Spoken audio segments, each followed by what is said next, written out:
Hey beer geeks and homebrewers, and welcome to the second in our series with the amazing Grainfather homebrewing equipment, in which we'll be collaborating with some of the best breweries in the world and showing you how to make those beers at home.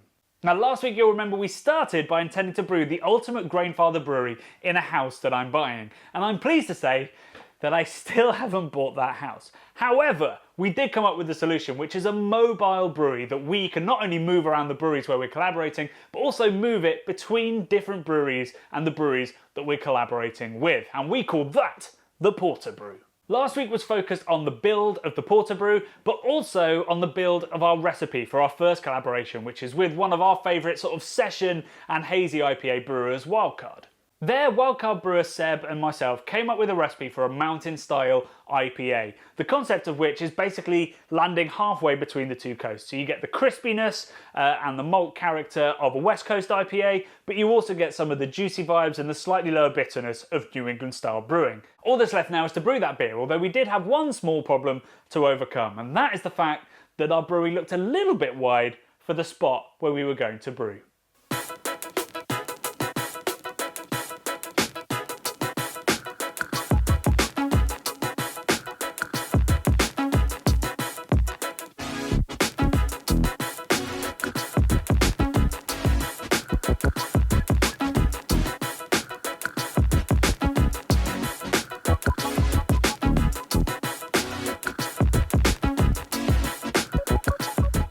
It's finally brew time, 24 hours in. Let's get the HLT going, let's get the mash going. Mountain IPA should have lots of tropical and fruit juice notes, but retain some level of crispiness and bitterness. Being just 4.3%, we weren't going to have much body in our beer, so we needed to up it a bit without making it feel full and pillowy like a proper New England IPA. That meant a slightly different water profile to most hazy beers, keeping the calcium that creates the pillowy body pretty low, but upping the sodium to create a little texture. Basically, we added salt. There is no smell like this in the world. Never ever get over it. Addictive. We then mashed in pretty high to get some unfermentable sugars that would add depth and body to the beer, helped by a decent amount of carapils and wheat, which should give us a lovely creamy head and that haze as well. So the grain is in, the mash is on, we're at 67, exactly where we wanted to be.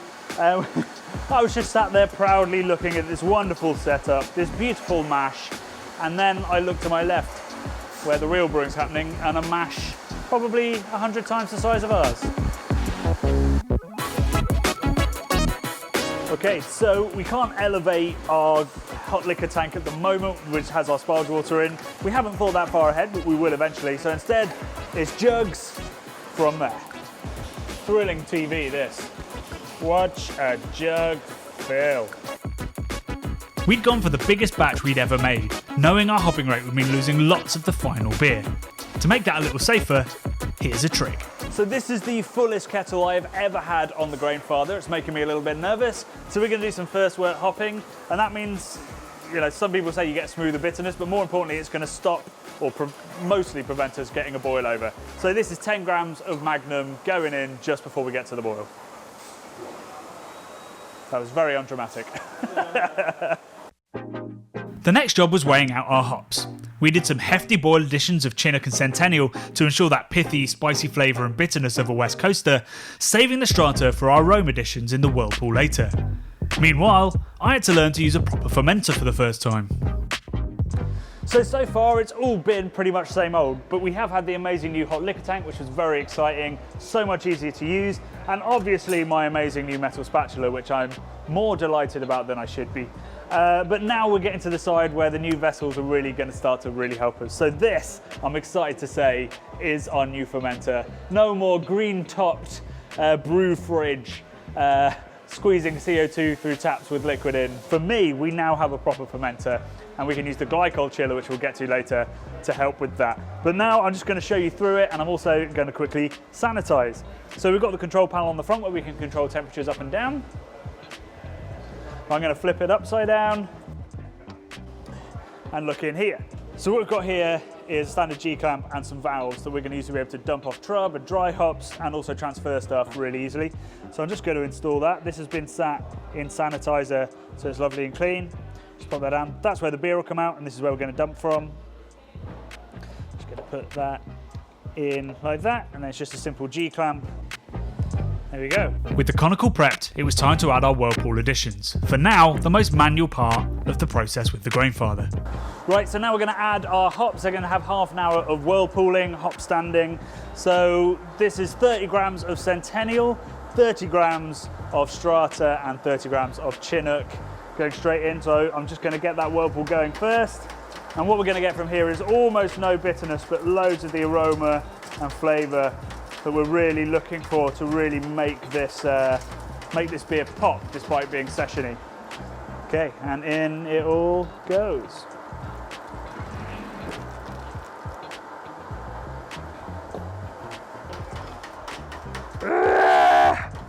So while we've got the hop stand going on and smelling increasingly juicy, we've taken our first gravity reading, and I am pleased to report that we were aiming for 1044, and we've got, I'd call that 1044, wouldn't you?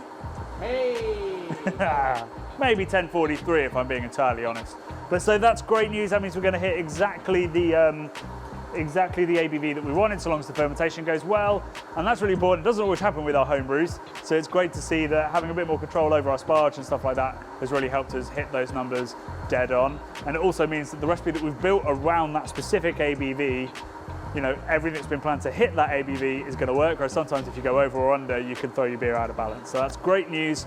We've got 17 minutes left of the hop stand, and then we're transferring into our brand new fermenter.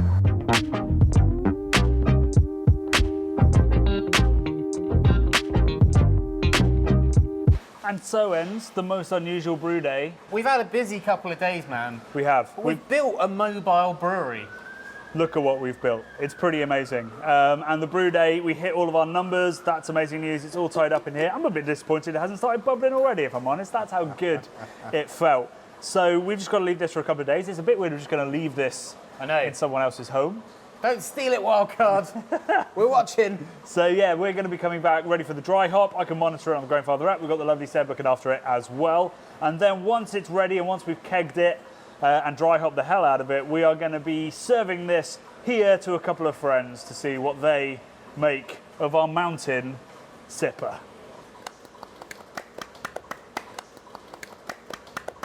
So we've left this fermenting for 10 days. Seb's been updating me daily with the gravity, with the smell, the aroma, and a little bit of the flavour as well. Everything's gone perfectly well, and it's time to add our big dry hop and of course start crashing it with our amazing glycol chiller. So what I've got here is more hops than went in on the brew day.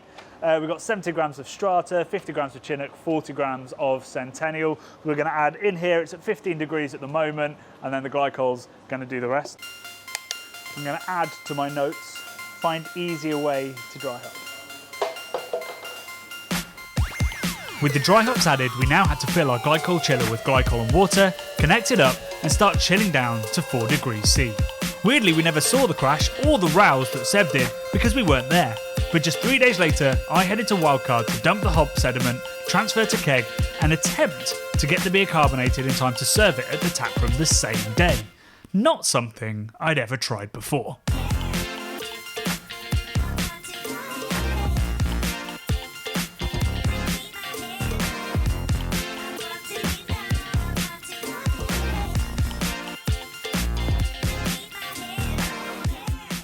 Okay, Michael Jackson here to just report that we finally got the beer into keg. 10 grams per litre meant for a slightly slow transfer, so I am so relieved that we had a conical fermenter, which was great. We are serving this beer in 3.5 hours. Hopefully Brad will turn up before then. That means we've got to do it at about 30 psi, which is not ideal for mouthfeel. Really want to do it slow and get tight bubbles and a nice head on it. This time, the technique is as high as you dare to go with the PSI, and then we're going to shake it every 10 minutes. And every time you do, I'll show you. You might hear this. A little bit more gas gets in there as it gets absorbed, and then we're going to stick it in the cold store. When it's cold, it'll absorb more CO2 and we'll hopefully get the carbonation that we're looking for. It's already got kind of real ale levels of carbonation in there just from fermenting under a tiny bit of pressure in the conical. I've had a little sample. I'm a little bit excited.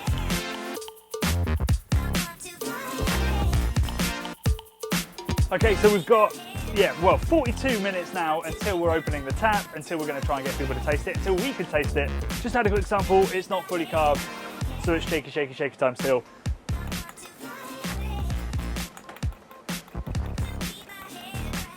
It's your turn, Bradley.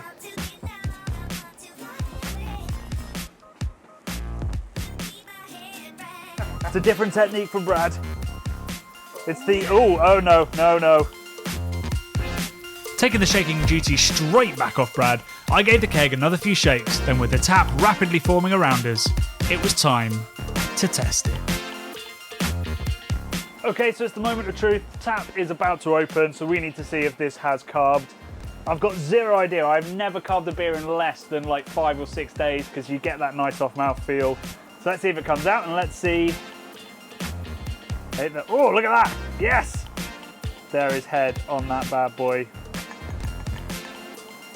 Carbonation climbing up the glass, as they say. Tiny bit of hop in there, but that's okay. It's coming from the very bottom of the keg. It's the first time we poured it. Looks pretty good from where I am. That's carb, Bradley. Should we go taste it? Did you just do a fist pump and then went, no, wait, I'm holding a camera. I can't get my hand in. It's tap time, Johnny. It's tap time. It's time to see if we've actually done anything good or not. Eh? Yeah, I mean, every time I homebrew, like that moment where you first pour it and you get to see it for the first time, it never gets old. No way, man. I mean, this is, you know, set on this beautiful orange table. Yeah.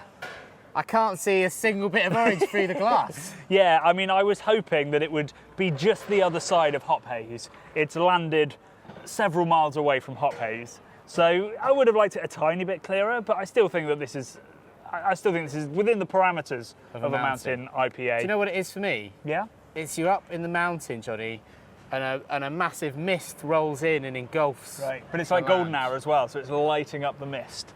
There you go. Golden Mist, that's the name of the beer. Golden mist. Bright and zesty. Yeah. Because it's much lower ABV, there's a bit of that kind of wheat cracker thing coming through.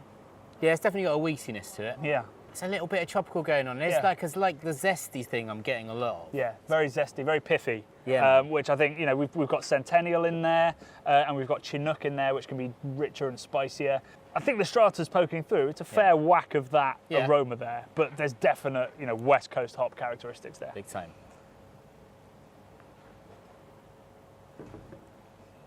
Oh. We made that. We made that.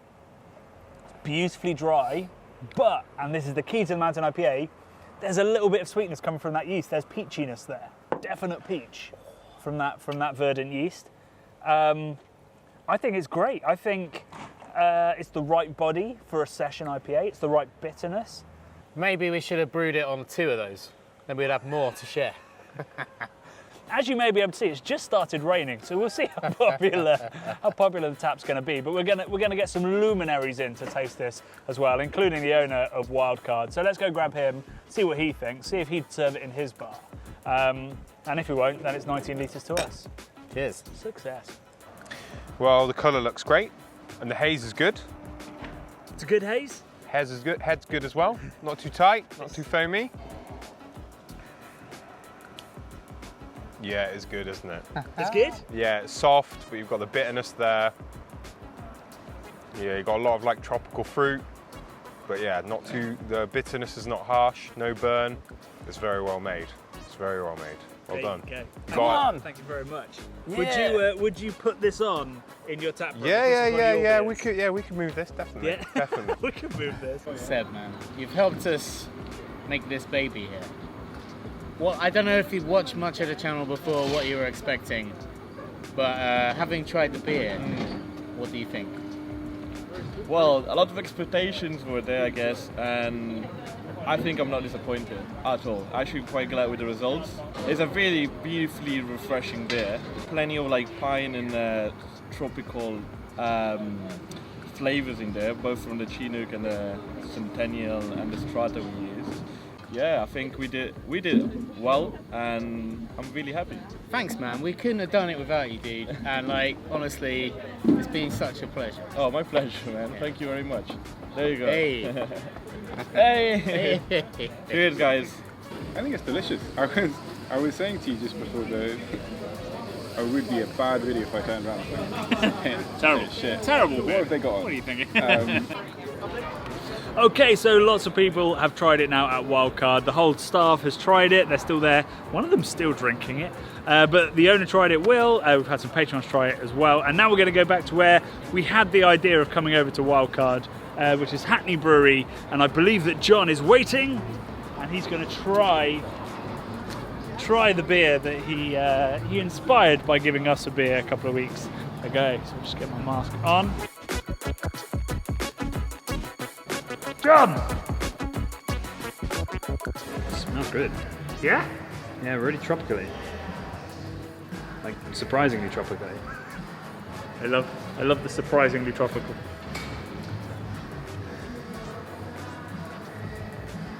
Still surprisingly soft. Too soft for something that's trying to be crisp and pintable. I think that's very pintable. Okay. I'm really pleased with that because yeah, Hackney make amazing pintable, hazy, slightly juicy beer. I mean, so the fact that you enjoy that, I would make that. he'd make it. He'd want to make. No, he'd make it better. Brad, high fives coming in at you. Hey. Thank you very much, John. Mate, that was an absolute triumph. It was amazing. The feedback that we got after what was, I've said already in the video, I'm blown away by the work that Cuckoo Breweries must do. Oh, yeah. Having to visit day after day, not be in complete control, have to plan everything in advance. I've learned so much. And I've also learned that you're very good with a jigsaw.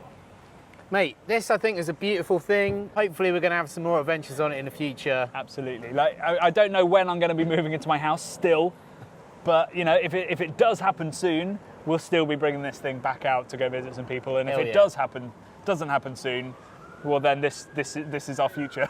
That's it. And also, I've loved building this. I love making stuff in general. Anything else beer related you guys want to see us build, let us know in the comments. Let's do it. Absolutely. And all the details you'll need about Grainfather as well are down below. We couldn't recommend the equipment more. We've put it through the mill for this beer. Hell yeah. And it's been nothing short of excellent. Cheers, man.